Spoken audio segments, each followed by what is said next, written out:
Hello everyone, welcome to critical prep. My name is Unnati Tomar and आज के इस session में हम जॉन कीट्स की बहुत ही इंपॉर्टेंट एक पोम जिसका नाम है ओड टू नाइटिंगेल उसको कवर करने वाले हैं। आज के इस सेशन में हम लाइन बाय लाइन जो है समझने वाले हैं इस ओड में किस लाइन में क्या थीम छुपी है, कीट्स ने किन थीम्स को इस पोम में एक्सप्लोर किया है। तो उससे पहले ये जानना बहुत ज्यादा जरूरी है कि जॉन कीट्स हमारे एक सेकेंड जनरेशन रोमांटिक पोएट है एंड यहाँ पर पे ये ओड उन्होंने 1819 स्प्रिंग में लिखी है, ठीक है। एंड एक बैकग्राउंड जानना बहुत ज्यादा इंपॉर्टेंट है, कॉन्टेक्स्ट जानना बहुत ज्यादा इंपॉर्टेंट है कि उन्होंने ये जो पर्टिकुलर ओड है वो किस जो है कॉन्टेक्स्ट में लिखी है, क्या चीजें उनकी लाइफ में उस टाइम पर चल रही थी। तो सबसे पहले अगर हम बात करें तो आप सभी इसी बात से अवेयर होंगे कि जॉन कीट्स ट्यूबरक्लोसिस से जो है उनकी डेथ हुई है। तो यहां पर पे उससे पहले जब जॉन कीट्स की डेथ से पहले भी अगर हम बात करें उनके ब्रदर उनकी मदर की जो है ट्यूबरक्लोसिस की वजह से ऑलरेडी डेथ हो चुकी थी एंड दिसंबर 1818 में उनके ब्रदर की डेथ हुई थी ट्यूबरक्लोसिस की वजह से। तो यहाँ पर पे जो है वो खुद भी एक जो है मेडिकली ट्रेन्ड एक फिजिशियन थे। जॉन कीट्स ने पहले जो है पढ़ाई की थी फिजिशियन की एंड उनको खुद भी जो सिम्टम्स थे ट्यूबरक्लोसिस के वो खुद में दिखने लगे थे एंड उनकी जो है पर उन्हें पता था उस टाइम पर ट्यूबरक्लोसिस का कोई भी इलाज नहीं था, तो उन्हें पता था उनकी भी डेथ होने वाली है। सो ही वॉज अवेयर कि उनकी जो है डेथ आने वाले टाइम में होने वाली है। तो ये बहुत ही इंपॉर्टेंट रोल प्ले करता है, इसलिए जब ये पोम पढ़ोगे उसमें जो थीम्स आपको दिखेंगी तो आपको समझ में आएगा कि ये जो ट्रेजेडी उनकी लाइफ में चल रही थी ये कितना इंपॉर्टेंट रोल प्ले करती है इस पर्टिकुलर ओड में, ठीक है। नेक्स्ट अगर हम बात करें ये पोम किस टाइम पर लिखी गई तो आपको बताया स्प्रिंग 1819 में ये लिखी गई एंड ये जो टाइम पीरियड है अप्रैल में 1819 का इनका सबसे ज्यादा क्रिएटिव पीरियड माना जाता है, क्योंकि इसी जो है टाइम पीरियड में उन्होंने अपनी जो ग्रेट ओड्स है वो जो है इसी टाइम पीरियड में लिखी है। एंड ये जो ओड है ये पर्टिकुलर ओड उनके फ्रेंड थे चार्ल्स ब्राउन, उनके वो घर पर थे एंड जो है उन्हें बाहर से जो है एक नाइटिंगेल की आवाज आती है, जंगल से नाइटिंगेल की आवाज आती है, तो वो जो है चले जाते हैं वहीं पर नाइटिंगेल के वहां पर एंड तब वो जो फर्स्ट ड्राफ्ट है इस पर्टिकुलर ओड का वो वापस जब आते हैं तो वो लिख करके लाते हैं, ठीक है। एंड साथ में हमें दिखता है कि उनका एक अनफुलफिल्ड लव भी था फैनी ब्रोने के साथ, जो कि उनकी फेलिंग हेल्थ की वजह से जो है वो पूरा नहीं हो पाया। तो वो एक heartbreak sort of feeling भी हमें जो है यहाँ पर जॉन कीट्स के साथ इस टाइम पीरियड में दिखती है।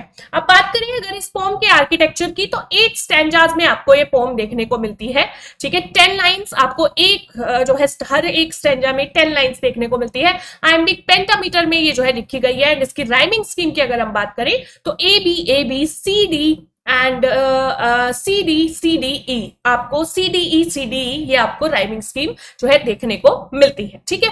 अब आ जाते हैं लाइन बाय लाइन एक्सप्लेनेशन पर। पहले हम हर एक लाइन को पढ़ेंगे एंड देन उसका क्या मीनिंग है वो मैं आपको एक्सप्लेन करूंगी, ठीक है। तो सबसे पहले आप देखते हो इस पोम का टाइटल है ओड टू नाइटिंगेल।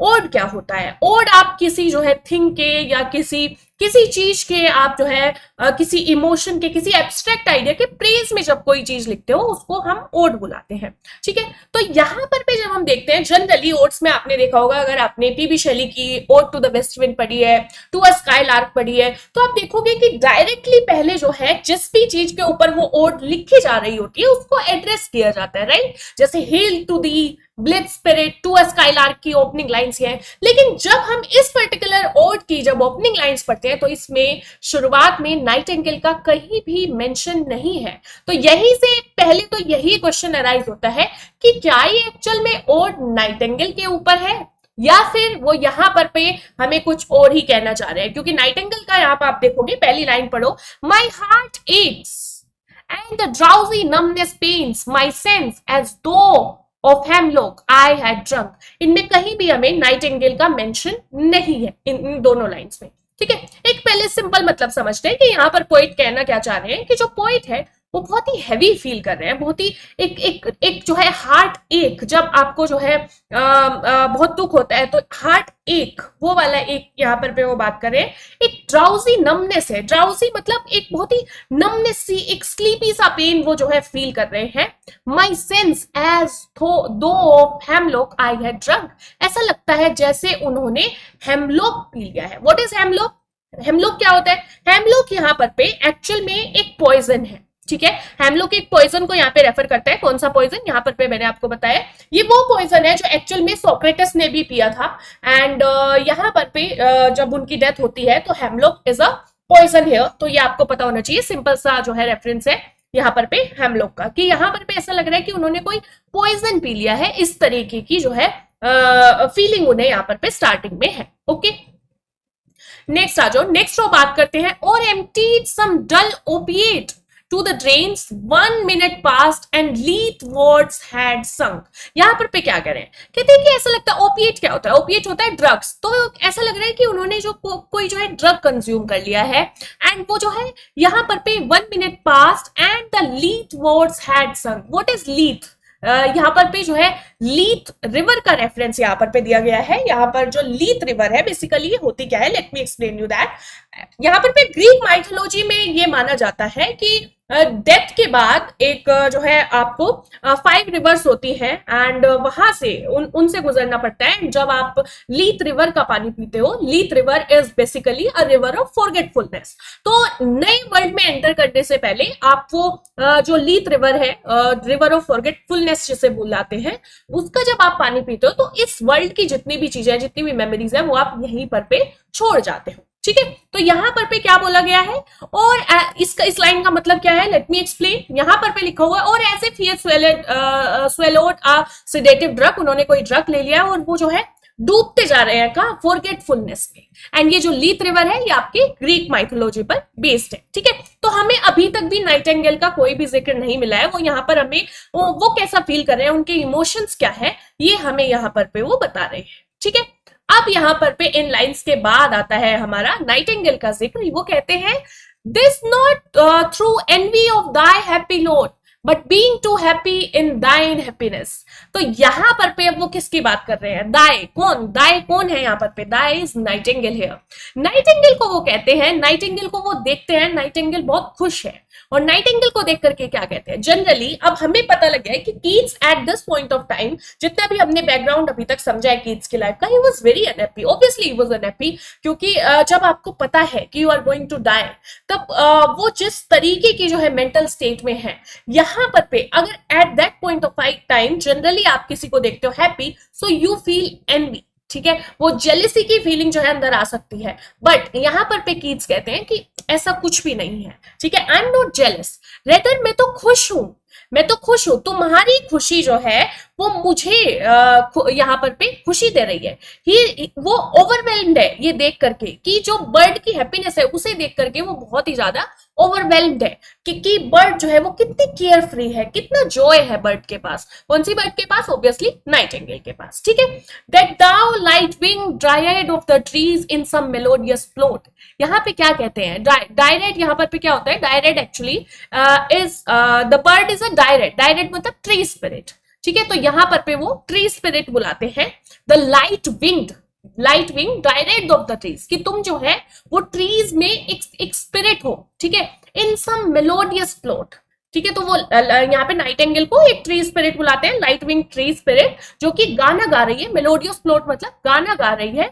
ये जो मैजिकल पैचेस है वुड्स के, वहां पर पे जो है गाना गा रही है। ओके, ये वो नाइटिंगेल को यहाँ पर पे बुलाते हैं। नेक्स्ट वो बुलाते हैं, of beech in green and shadows numberless, sings of summer in full throated ease. पहले स्टेंजा का यहाँ पर पे एंड होता है। एंड यहाँ पर पे वो बोलते हैं कि ये जो ग्रीन बीच ट्रीज है, ठीक है, एंड काउंटलेस शेडोज, यहाँ पर पे काउंटलेस शेडोज की वो बात करते हैं। Shadows is associated with darkness here. The bird sings of summer freely and effortlessly. यहाँ पर पे जो बर्ड है वो किस चीज के बारे में गा रही है, यहाँ पे समर के बारे में, फ्रीली एंड एफर्टलेसली। यहाँ पर पे हमारा जो फर्स्ट पैराग्राफ है वो यहाँ पर पे आपका एंड हो जाता है, ठीक है। Okay, I hope that's clear to everybody.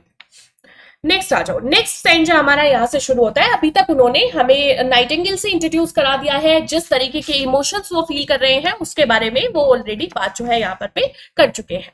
Next हमारा स्टैंजा स्टार्ट होता है, O for a draught of vintage that hath been cooled a long age in the deep dwelled earth। अब यहाँ पर पे वो क्या कहते हैं कि मैं जो है, O for a draught of vintage, कि मैं जो है अब क्या चाहता हूं, एक वाइन एक एक वाइन पीना चाहता हूं जो बहुत साल पुरानी है, that has aged cooled a long age, जो बहुत साल पुरानी है एंड कूल डीप एनवायरनमेंट में है। तो वो यहाँ पर पे एक इच्छा हमारे सामने जाहिर कर रहे हैं किस चीज की, यहाँ पर पे जो है एक एक वाइन की जो बहुत पुरानी है और एक कूल्ड जो है डीप अंडरग्राउंड यहाँ पर पे एक वाइन है। अब आप सोचोगे ये वाइन कहाँ से आ गई एकदम से, अभी तक हम इमोशंस की बात कर रहे हैं, एक ड्राउजी नमनेस की बात कर रहे हैं एंड नाइटिंगेल की बात कर रहे हैं, तो वाइन क्यों आई?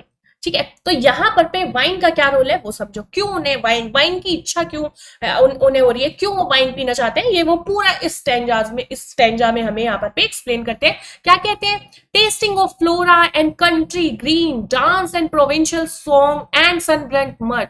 क्या वो कहते हैं कि ये जो वाइन है, wine that taste of flowers, जो वहां के फ्लावर्स का जो टेस्ट है उस वाइन में, the country art, the dancing, जो खुश जो डांसिंग वहां पर पे हो रही है, फ्रेंच फोक सॉन्ग्स, यहाँ पे प्रोविंशियल सॉन्ग जो बात करते हैं, ये फ्रेंच की जो एरिया की जो है बात करते हैं, French folk songs and care free summer joy. तो बेसिकली यहाँ पर जो वार्मथ है, एक जॉय की जो वार्मथ होते हैं, वो वाइन वाइन क्यों चाहते हैं? क्योंकि वाइन में वो सब चीजें हैं।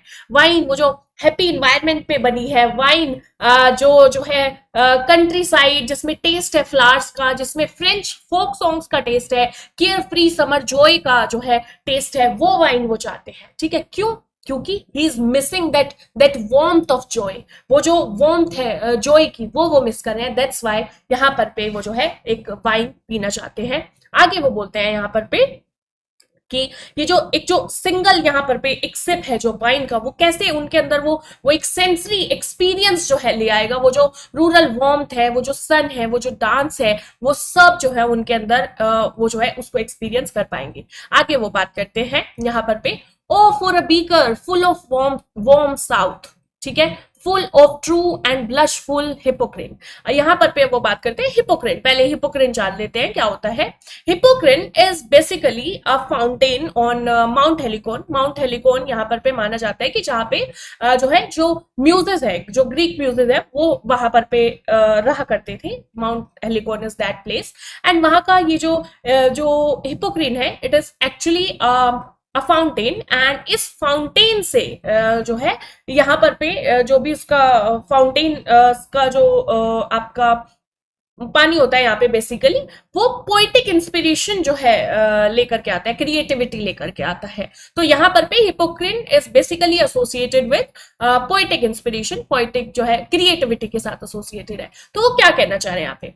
आप कहते हैं कि मुझे जो है एक फुल कप चाहिए, a cup full of warm and southern wine, मुझे एक सदर्न वाइन का पूरा एक जो है यहाँ पर पे कप चाहिए, the real wine of poetic inspiration, जो कहां से आएगी? हिपोक्रेन। ठीक है, हिपोक्रेन क्या है? Full of true, the blushful हिपोक्रेन।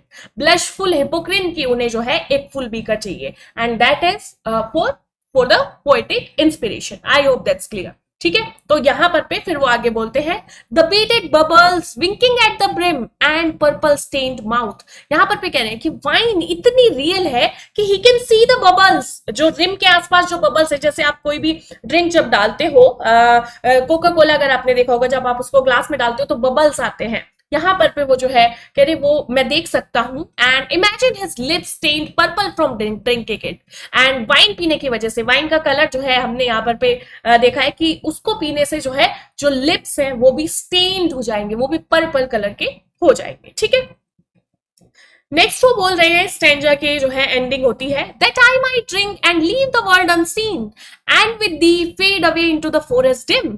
Fade away, very important word, we will talk about this fading away definitely. यहां पर पे क्या करें कि मैं जो है वाइन पीना चाहता हूं, he wants to drink it so that he can disappear from the world and vanish into the dark forest along with the nightingale। कहते हैं कि मैं जो है that I might drink, कि यहाँ पर पे वो एक escapism हमें यहाँ पे दिख रहा है। ठीक है, यहाँ पर पे वो जो may be he is talking about कि वो यहाँ पर पे मतलब वो ड्रिंक करना चाहते हैं सो दैट वो जो पेनफुल ह्यूमन बॉडी है उसको पीछे छोड़ सके and he can fade into the forest. तो यहाँ पर पे this fade away is very important. And यहाँ पर पे एक और इंपॉर्टेंट चीज नोटिस करो, he says that with thee वो अकेले नहीं जाना चाहते, ही वॉन्ट्स टू, वो वैनिश करना चाहते हैं into the dark forest along with the nightingale, यहाँ पर भी नाइटिंगेल के साथ। क्यों? We will talk about that definitely आगे कि नाइटिंगेल का यहाँ पर पे क्या रेफरेंस है, ठीक है। We will talk about that in next end, ठीक है। आगे वो कहते हैं, यहाँ तक आई होप यहाँ तक सभी को जो है क्लियर है, ठीक है। चले, ओके। सो मे बी यहाँ पर पे he is unhappy with his life, यहाँ पर पे हमने देखा, एंड दैट्स व्हाई वो ये जो लाइफ है इसको छोड़ करके जो है he wants to fade away, ठीक है। यहाँ पर पे वो जो नाइटिंगेल का वर्ल्ड है, जो जो अच्छा ही वो यहाँ पर नाइटिंगेल के साथ जा रहे हैं, क्योंकि नाइटिंगेल का वर्ल्ड एंड जो कीट्स का वर्ल्ड है वो बहुत डिफरेंट है। कैसे? Keats is unhappy, he is unhappy, and जो नाइटिंगेल है एंड वो केयर फ्री है। हमने स्टार्टिंग में ही देखा, यहाँ पे प्योर जॉय हमें जो है नाइटिंगेल के वर्ल्ड में देखने को मिलता है। तो यहाँ पर पे जो कीट्स है वो अपना वर्ल्ड छोड़ करके जो नाइटिंगेल का एक प्लेटोनिक एक जो वर्ल्ड है, जो आइडियल वर्ल्ड है, उसमें यहाँ पर पे वो जाना चाहते हैं, ठीक है, ओके। आगे वो कहते हैं फीड फार अवे, क्या बोलते हैं? Feed far away, dissolve and quite forget what thou amongst the leaves has never known। यहां पर पे वो कहते हैं कि अगेन यहां पर पे आपको वर्ड दिखेगा fade far away, तो he wants to escape entirely and forget, सभी चीजों को भूलना चाहते हैं, पूरी तरीके से वो यहाँ से एस्केप करना चाहते हैं, और वो उन सभी चीजों को भूलना चाहते हैं। Bird living among leaves has never had to experience, कि वो सारी चीजें जिनके बारे में तुम जानती भी नहीं हो, मैं वो सब चीजें जो है छोड़ना चाहता हूँ, उन सब चीजों से एस्केप करना चाहता हूँ इंटायरली। क्या नहीं जानती है यहाँ पर पे nightingale? To a skylark, P B Shelley में भी हमें सेम जो है थीम दिखती है, जिसमें वो स्काईलार्क को कहते हैं कि तुम ह्यूमन पेन, ह्यूमन मिजरी, जो दुख है, उन चीजों को तुम नहीं जानती हो। स्काईलार्क को बुलाया जाता है इसीलिए तुम्हारे अंदर एक प्योर जॉय है। एंड सेम थीम हमें यहाँ देखने को मिलती है कि वो सब चीजें जो तुम कभी एक्सपीरियंस नहीं करोगी, ठीक है, जो तुम्हारे वर्ल्ड में वो चीजें एग्जिस्ट नहीं करती हैं, मैं उन सब चीजों को भूल करके यहाँ से जो है क्या करना चाहता हूँ, एंटायरली इस पूरी चीज, इन सभी चीजों से एस्केप करना चाहता हूँ। नेक्स्ट वो आगे बोलते हैं the weariness, the fever, the fret here where man sit and hear each other groan. And यहाँ पर पे जो है मैं ये पूरा स्टैंजा पूरा एक साथ पढ़ूंगी, क्योंकि इसका मीनिंग एक साथ निकलता है यहाँ तक।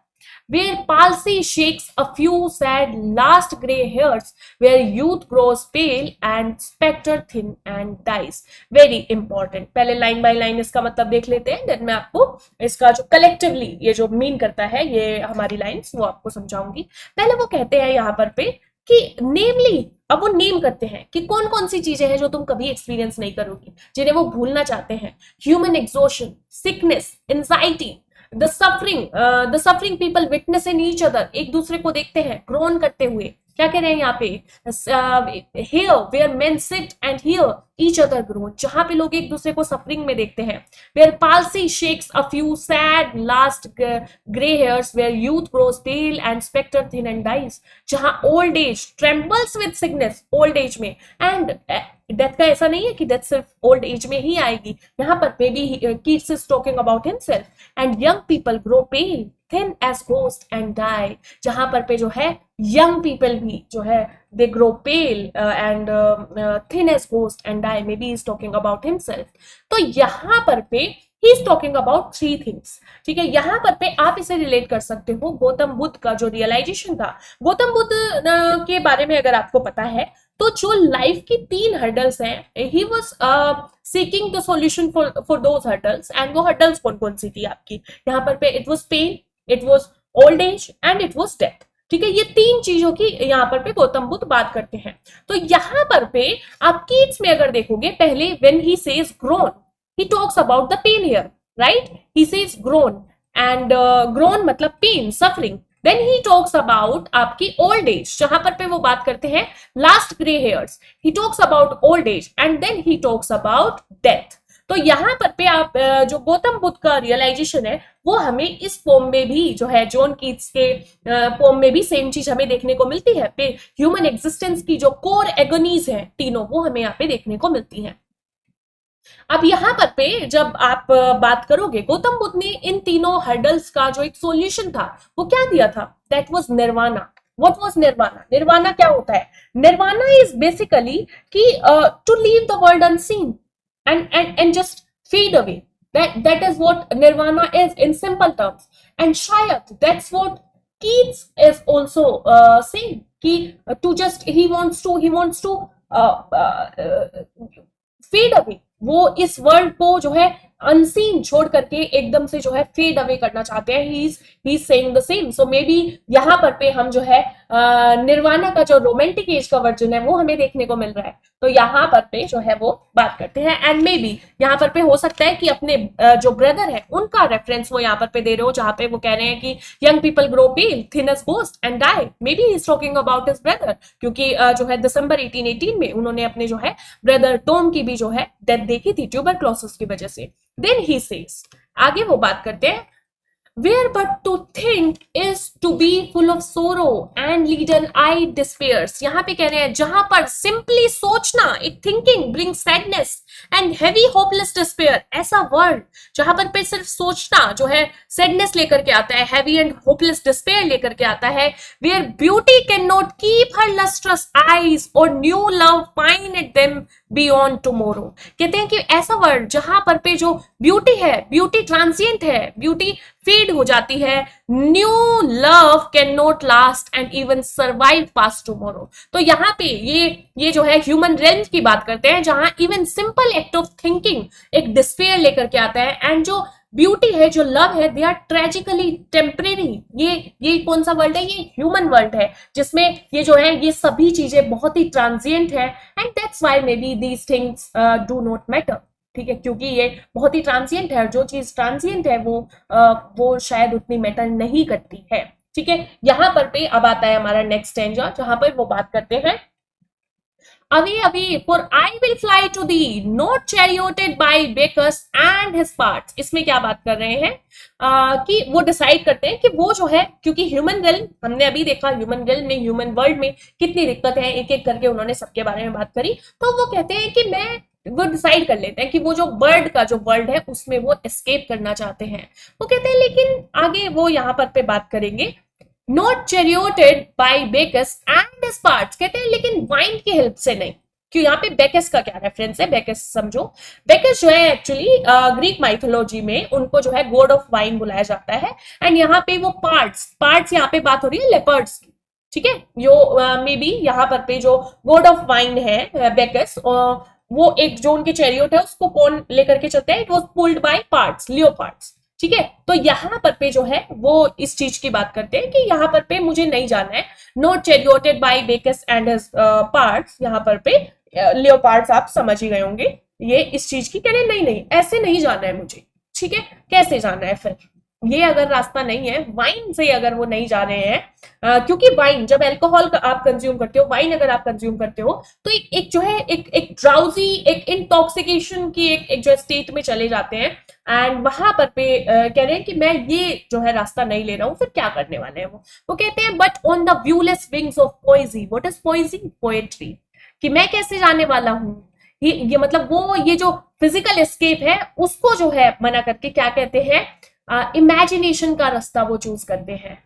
दो of dull brain perplexes and retards. कहते हैं कि इंस्टेड मैं क्या यूज करूंगा, जो इनविजिबल पावर है पोइट्री की, इमेजिनेशन की. कहते हैं लेकिन ऐसा कभी कभी होगा कि जो रैशनल थॉट है वो उस प्रोसेस को स्लो डाउन कर दे, वो उनको कभी कभी स्लो डाउन कर दे. बट वो डिसाइड करते हैं कि वो क्या रास्ता चूज करेंगे, इमेजिनेशन का रास्ता वो चूज करेंगे. देन ही सेज, आगे वो बोलते हैं, आगे वो कहते हैं, already with the tender is the night and happily the quite queen moon is on her throne.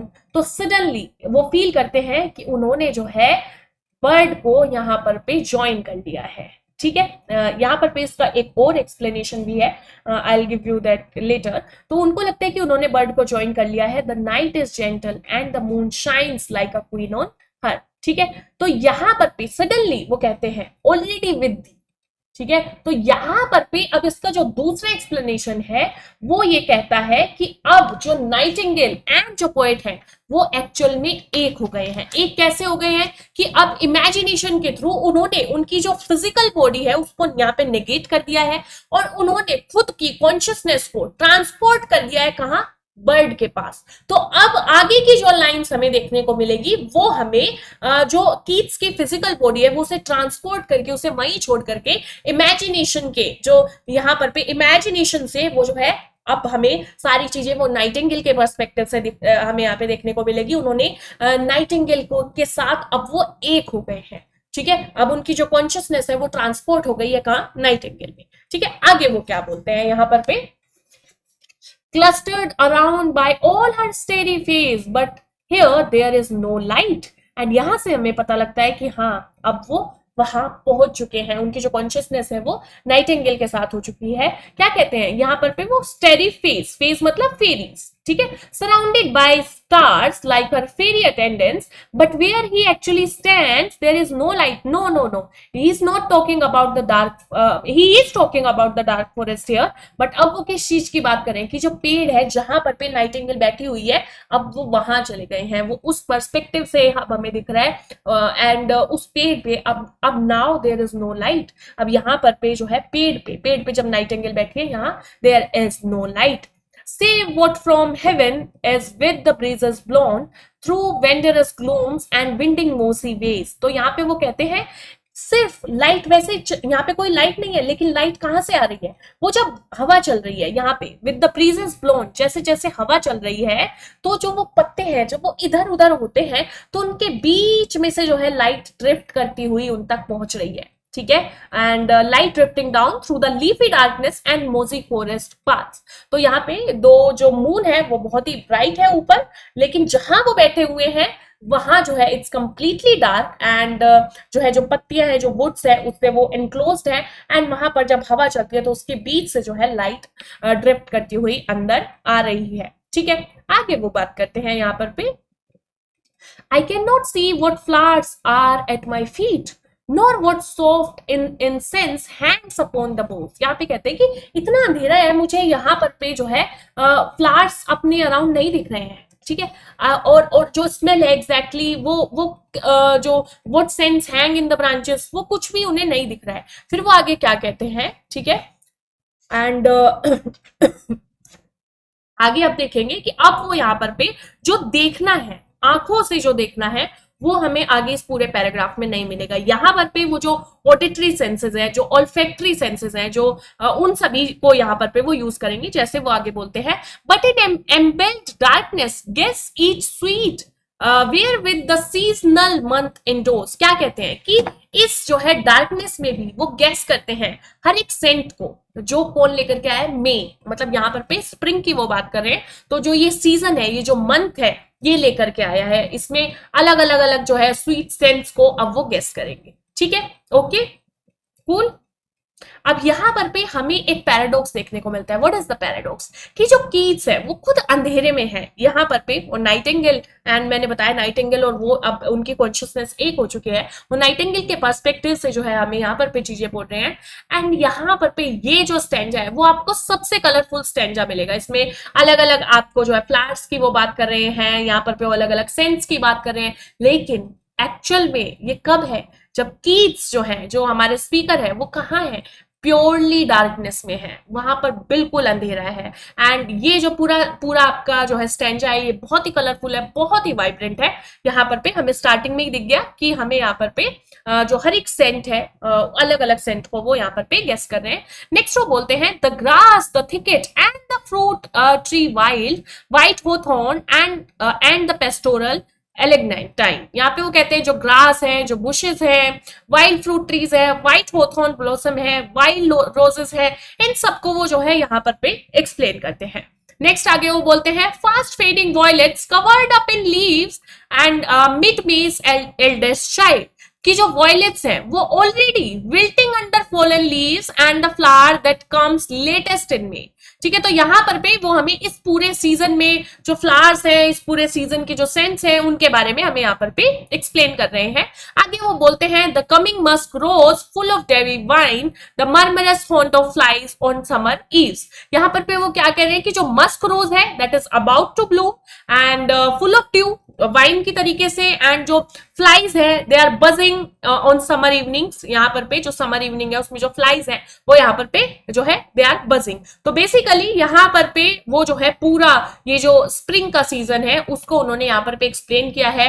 And आप देख सकते हो कि किस तरीके से उन्होंने पूरा ये एक इसीलिए जो कीट्स की जितनी भी ओड्स हैं उन सभी को बहुत ही एक सेंसरी ओड्स कहा जाता है, क्योंकि जैसे जैसे आप ये पढ़ोगे you can feel that, you can sense that कि जो सेंस है एंड जो इमेजेस हैं वो बहुत क्लियरली आपकी सेंसेस को अपील करती हैं।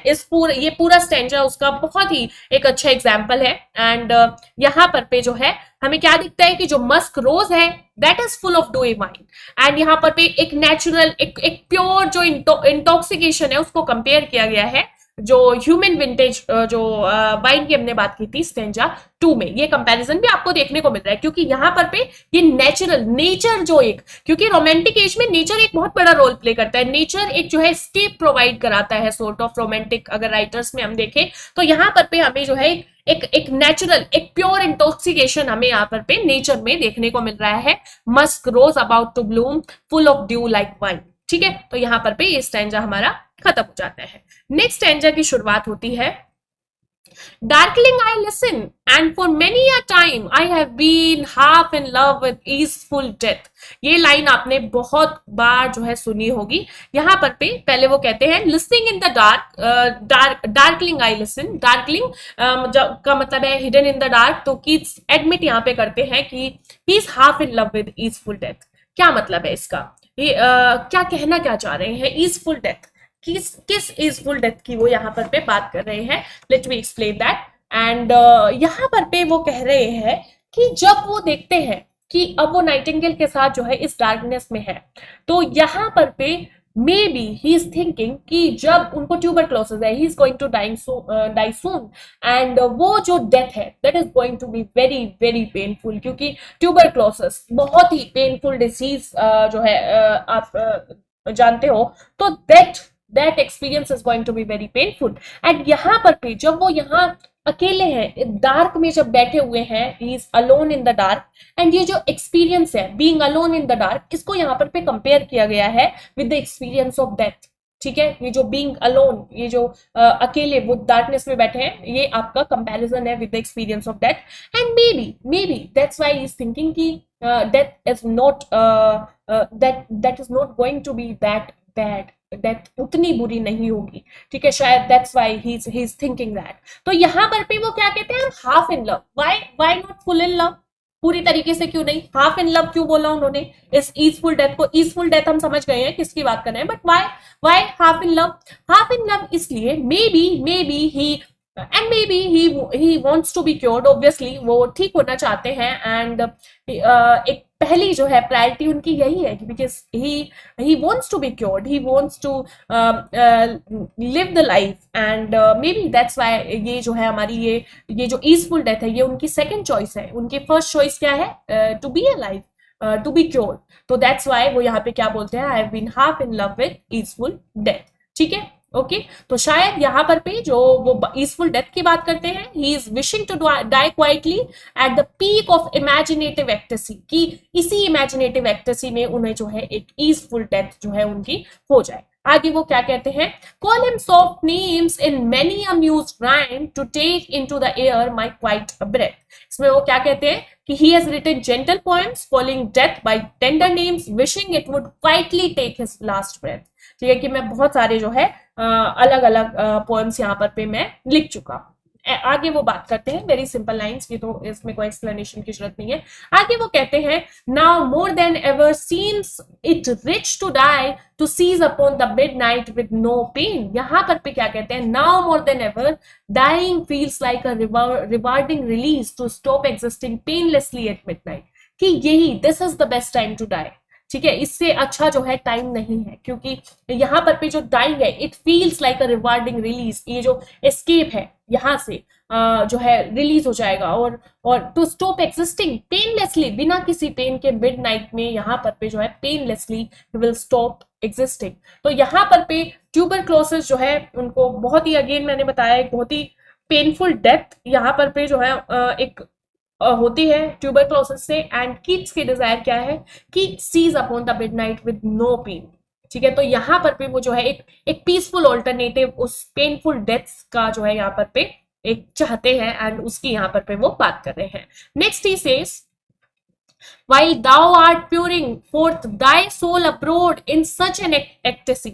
यहां पर पे वो क्या कह रहे हैं कि while the nightingale keeps singing its heart out in pure joy। तो यहां पर पे जो है वो क्या कह रहे हैं, यहाँ पे वो हमें कहना चाह रहे हैं कि जो नाइटिंगेल है, मैं उस टाइम पे जो है यहाँ पर पे वो अपनी डेथ की बात कर रहे हैं, जब जो नाइटिंगेल है वो प्योर जॉय में जो है गा रही है, जो है एकदम दिल से, एकदम प्योर जॉय में जब नाइटिंगेल क्या कर रही है, एक्टेसी में यहाँ पर पे अपनी आर्ट गा रही है, यहाँ पर पे उसकी बात वो कर रहे हैं, ठीक है। एंड यहाँ पर पे वो बात करते हैं कि वाई दाउ आर्ट, अच्छा okay, still wouldst thou sing and I have ears in vain and thy high requiem become a soul. तो बेसिकली यहाँ पर पे वो क्या कह रहे हैं कि the word would go on singing even after his death, कि उनकी डेथ के बाद भी, ठीक है, जो नाइटिंगेल है she will still sing but he would be deaf to it. But वो जो है I have ears in vain, मतलब मैं डेफ हो जाऊंगा। डेफ का मतलब क्या है कि उनकी डेथ हो जाएगी। Death turn to earth while bird song remains his funeral him, कि जो लास्ट में जो रिक्वेम यहाँ पर पे जो टर्म यूज हुआ है, it is actually a church song. तो यहाँ पर पे कह रहे हैं कि उसी का जो नाइटिंगेल का सॉन्ग है that will be my funeral him, यहाँ पर पे उसकी बात वो करते हैं। I will become a sword, sword means जो है बिल्कुल लाइफलेस, मीनिंगलेस, यहाँ पर पे वो बात कर रहे हैं। एंड वो यहाँ पर पे क्या कहते हैं, यहाँ पे क्या दिखाना चाह रहे हैं वो, स्टार्टिंग देखो, स्टार्टिंग में क्या कहा कि the bird would go on singing, कब, जब उनकी डेथ हो जाएगी। तो यहाँ पर पे बेसिकली ही इज सेइंग कि ह्यूमन लाइफ जो है वो बहुत ही ट्रांजिएंट है, ह्यूमन लाइफ परमानेंट नहीं है। परमानेंट क्या है, आर्ट। जो बर्ड है she will still sing and even though जब वो क्या बन जाएंगे, ही विल बिकम अ सोर्ड, मतलब जो ह्यूमन लाइफ है that is not permanent, art is permanent, वो यहाँ पर पे ये कहना चाह रहे हैं, ठीक है। तो यहाँ पर पे वो क्या कह रहे हैं, if he dies he will become merely a sod, एक लाइफलेस अर्थ वो बन जाएंगे। लेकिन जो बर्ड है वो फिर भी अपना जो हाई रिक्वेम है, जो फ्यूनरल हिम है, वो गाती रहेगी। लेकिन जो कीट्स है वो जो है डेफ हो जाएंगे टू इट्स इमोर्टल ब्यूटी, क्योंकि वो जो ये आर्ट है that is going to be immortal, ठीक है। उस इमोर्टल ब्यूटी को कीट्स नहीं सुन पाएंगे। नेक्स्ट वो बात करते हैं, नेक्स्ट स्टैंजा में वो कहते हैं, thou wasn't not born for that immortal bird, no hungry generation tread thee down.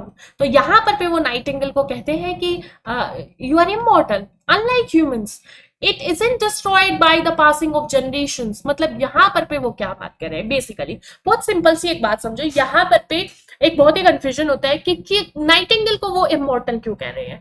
तो बेसिकली नाइटिंगेल को यहाँ पर वो नाइटिंगेल की स्पीशीज की बात नहीं कर रहे हैं, नाइटिंगेल की इन पर्टिकुलर वो बात नहीं कर रहे हैं, फिर वो क्या बात कर रहे हैं। आपने प्लेटो का, आपने जो है यहाँ पर पे एक आइडियल वर्ल्ड का, प्लेटोनिक वर्ल्ड की यहाँ पर पे बात कर रहे हैं कि यहाँ पर पे वो बर्ड को एक बायोलॉजिकल एनिमल की तरह नहीं देख रहे हैं। यहाँ पर पे वो इस बर्ड को, नाइटिंगेल को किस तरह देख रहे हैं, एक इमोर्टल स्पिरिट, जो एक परफेक्ट, एक एंड्यूरिंग आर्ट एंड नेचर के सिंबल की तरह यहाँ पे देख रहे हैं। तो यहाँ पर भी जो नाइटिंगेल है वो क्या रिप्रेजेंट करती है, एक immortal spirit of perfect enduring art and nature. यहाँ पर भी वो बायोलॉजिकल एनिमल की बात नहीं कर रहे हैं, ठीक है। तो यहाँ पर पे उससे प्लेटोनिक, परमानेंट एक प्लेटोनिक वर्ल्ड की बात कर रहे हैं। आपने टिंटर नेबी अगर पढ़ी है, नहीं पढ़ी है तो हम इस सीरीज में आगे टिंटर नेबी भी कवर करेंगे। टिंटर नेबी में भी जो है वर्ड्सवर्थ आइडियल फॉर्म्स की बात करते हैं। प्लेटोनिक, प्लेटो का आइडिया था ये आइडियल फॉर्म्स का, कि जो एक जो है spirit of perfect, that is the ideal form. तो यहाँ पर पे उसकी वो बात करें कि तुम जो है डिस्ट्रॉय नहीं होगी, तुम जो है तुम इमोर्टल हो और तुम आगे जो है generation by generation pass on होती रहेगी, ठीक है। आगे वो कहते हैं, the voice I hear this passing night was heard in ancient days by emperor and clown. यहाँ पे कहते हैं कि सेम वर्ड सॉन्ग जो मैं आज सुन रहा हूँ वो जो है पहले जो है एंशियंट जो किंग्स हैं, जो कॉमन पीपल हैं, उन्होंने भी सुना होगा, ठीक है।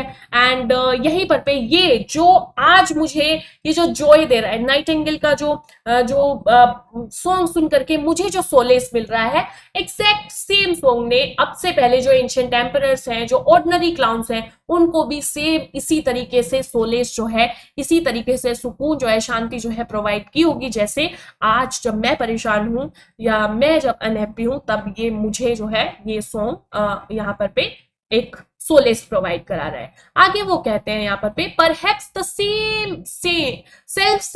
Same song that found a path through the sad heart of Ruth. Who is Ruth? We will talk about her. When sick for home, she stood in tears amid the alien corn, the same that of times hath. Charmed magic casements opening on the foam of pearliest seas in fairy lands followed. क्या कहना चाह रहे हैं यहाँ पे stanza में? पहले कहते हैं कि मे बी यही वो सॉन्ग है जिसने रुथ को भी कंफर्ट किया होगा. Who is Ruth? We will talk about her. And जब वो एक जो फॉरेन लैंड है उसमें जाकर के जब वो होम सिक हो रही होगी, उसे अपने घर की याद आ रही होगी.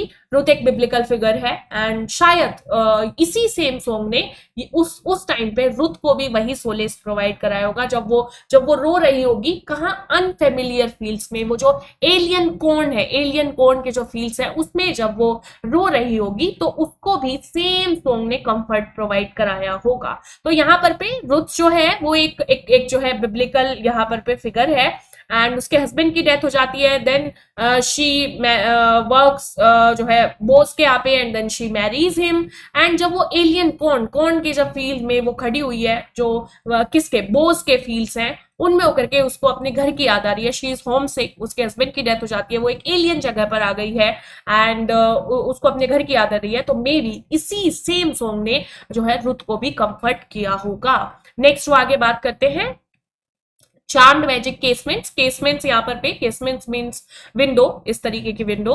And opening on the foam of perilous sea in fairy lands forlorn, कि जो एन्चांटेड जो मैजिकल विंडोज हैं and overlooking dangerous foamy seas in lonely fantastical lands. आगे वो बात करते हैं यहाँ पर पे, ये हमारा जो है लास्ट यहाँ पर पे हमें स्टैंजा जो है देखने को मिलता है, ठीक है, इस पूरी पोम का. आगे वो कहते हैं forlorn thy word is like a bell to toll me back from thee to my soul self. यहाँ पे जो forlorn जो वर्ड है forlorn, ये इन्हें वापस से, जैसे ही वो forlorn बोलते हैं, ये इन्हें वापस से इनकी जो फैंटेसी अभी तक इनकी जो पूरी इमेजिनेशन चल रही है उससे एकदम वापस जो है इन्हें रियलिटी में, इनकी लोनली रियलिटी में वापस लेकर के आ जाता है. Like a bell. Okay okay, ठीक है. Snaps him out of fantasy like a bell, ringing him back to his own lonely reality. Forlorn word सुनते ही वो वापस जो है फैंटेसी से निकल करके अपनी लोनली रियलिटी में वापस आ जाते हैं. और वो क्या कहते हैं, अब वो क्या कहेंगे यहाँ पर पे, अडायू.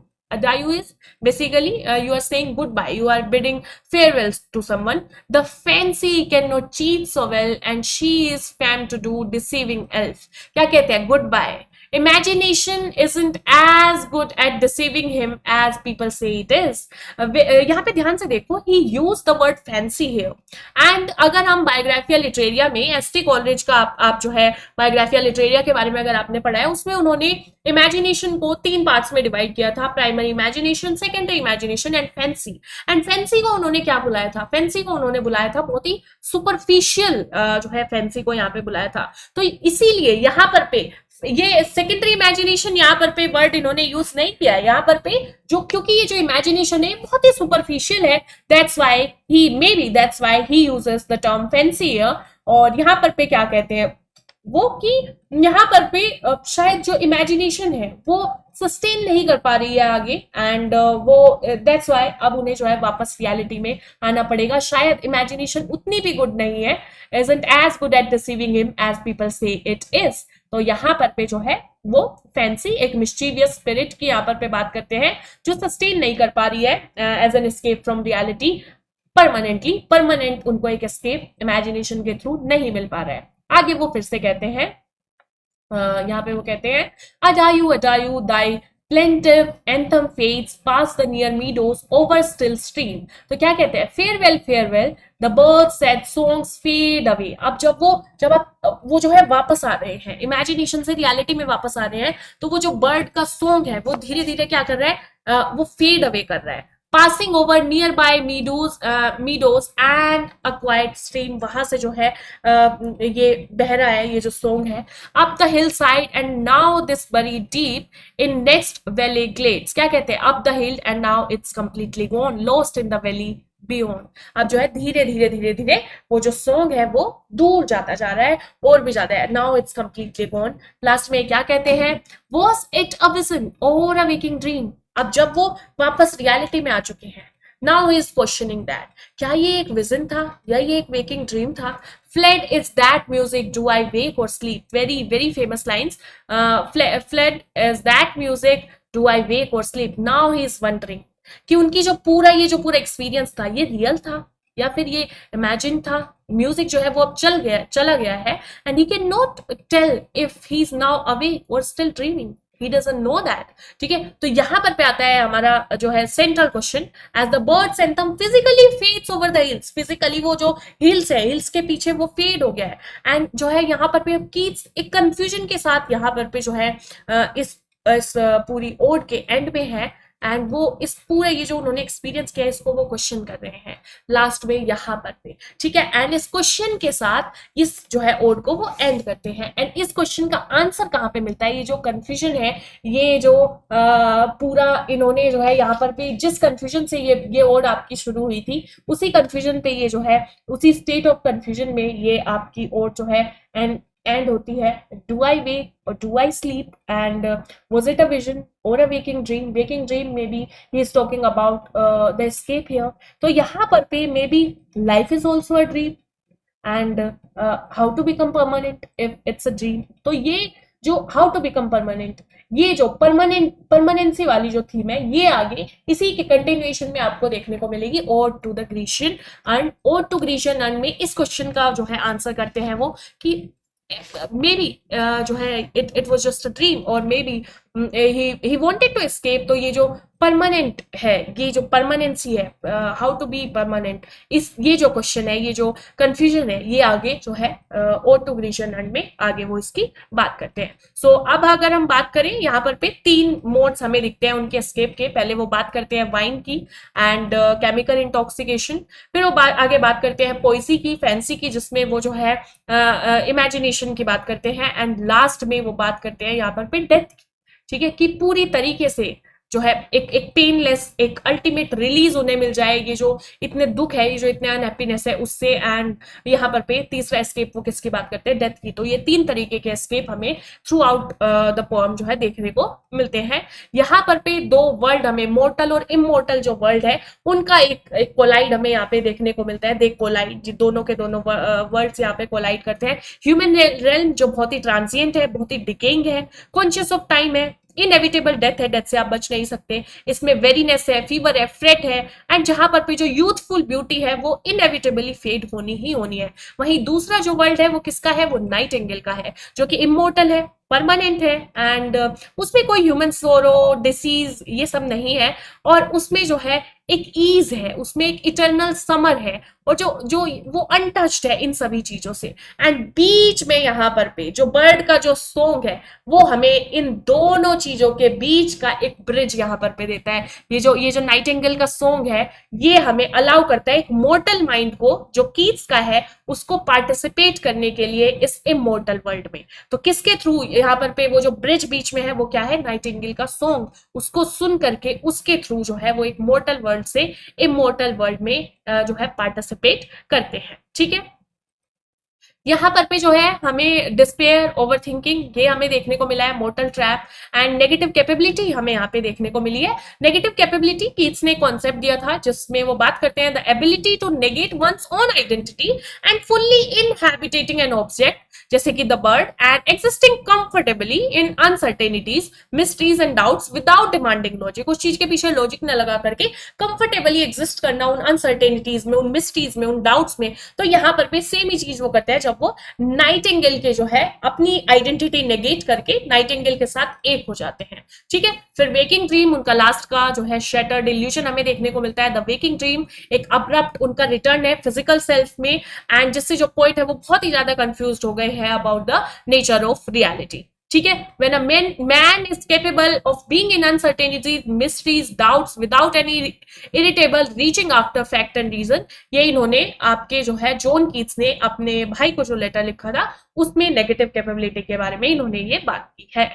ठीक है, तो ये हमारी जो है उन्हें अल्टीमेट कोई क्योर तो नहीं मिली जो है उनकी मोर्टेलिटी के लिए, एंड जो उनका स्केप है इस फॉर्म, इस पूरी फॉर्म में हमने देखा वो भी बहुत ही टेम्परेरी था, येट वो जो उनका फेलियर है स्केप का वो इस फॉर्म में उन्होंने जो है उसको डॉक्यूमेंट किया है, एंड जो है हमें वो इस ओड के साथ जो है छोड़ जाते हैं, जो ट्रांसेंड करती है आज टाइम को। एंड ये फॉर्म आज जो है कितनी ब्यूटीफुल ये पूरी एक ओड है, एंड किस तरीके से हमें, शायद हम वो चीजें कभी समझ भी नहीं सकते, फील भी नहीं कर सकते, क्योंकि जब आपको पता है that you are going to die, and वो किस तरीके का एक्सपीरियंस है, किस तरीके का पेन है, एंड एक तो उनकी हेल्थ ऑलरेडी जो है खराब थी, and the pain that you already know that you are going to die, and किस तरीके से उस टाइम पर इंसान एक एक दिन को कितना लंबा चाहता होगा, इटर्निटी की तरह चाहता होगा और उसमें एक स्केप ढूंढता होगा। वो जो है वो जो फेलियर है जो है स्केप ढूंढने का, उसको उन्होंने यहाँ पर पे बहुत ही ब्यूटीफुली हम सभी के लिए डॉक्यूमेंट करके दिया है। आई होप आप सभी को ये पूरी जो है ओड समझ में आई होगी, अच्छी लगी होगी। अच्छी लगी हो तो लाइक जरूर करना, एंड आने वाली बाकी जो है पोम्स के एनालिसिस के लिए जो है चैनल को सब्सक्राइब जरूर करना। बहुत ही जल्दी आपको ओड ऑन ग्रीशियन पे भी आपको नेक्स्ट क्लास देखने को मिलेगी, and let me know in the comment box कि आपको ये जो ओड है जॉन कीट्स की वो कैसी लगी, एंड एक्सप्लेनेशन आपको कैसा लगा। Thank you so much, I see you soon.